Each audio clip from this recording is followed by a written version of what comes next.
રાજકોટ જિલ્લાના જેતપુર હાઈવે પર કારમાં ભીષણ આગ લાગવાની ઘટના સામે આવી છે.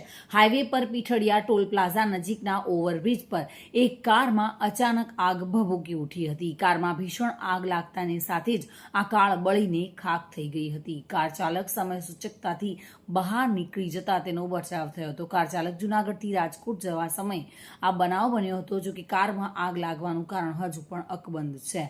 કારમાં આગનો બનાવ બનતા હાઈવે પર ટ્રાફિક જામના દ્રશ્યો સર્જાયા હતા. જેતપુર પાલિકાના ફાયર ફાઈટરે કારમાં લાગેલી આગ પર કાબુ મેળવ્યો. જૂનાગઢથી રાજકોટ તરફ જઈ રહ્યો હતો તો બ્રિજ જૂનાગઢ જેતપુરનું ટોલ ટેક્સ આવ્યું એ પહેલાં જ ગાડી બંધ પડી ગઈ અને અચાનક બોનેટમાંથી ધુમાડા નીકળવા માંડ્યા, જેથી કરીને મેં મારો બધો સામાન લઈ લીધો અને થોડી જ વારમાં બધો ગાડી આખી હરવે સળગી જ ગઈ.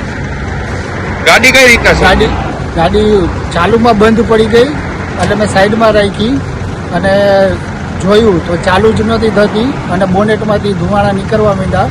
એટલે મેં મારો સામાન કાઢી લીધો બધો અને સામાન કાઢું તો એ અરસામાં તો ગાડી આગળથી સળગવા જ માંડી છે અને હરવે આખી બધી સળગી ગઈ. પછી મેં મારા રિલેટિવને ફોન કર્યો, 101માં કર્યો, 100 નંબર ઉપર કર્યો અને 112 ઉપર કર્યો, બધી જગ્યાએથી ફોન કર્યા. પણ અત્યારે ગાડી સળગી ગઈ.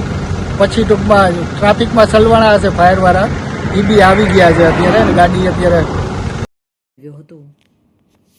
Bureau report, today Gujarati news.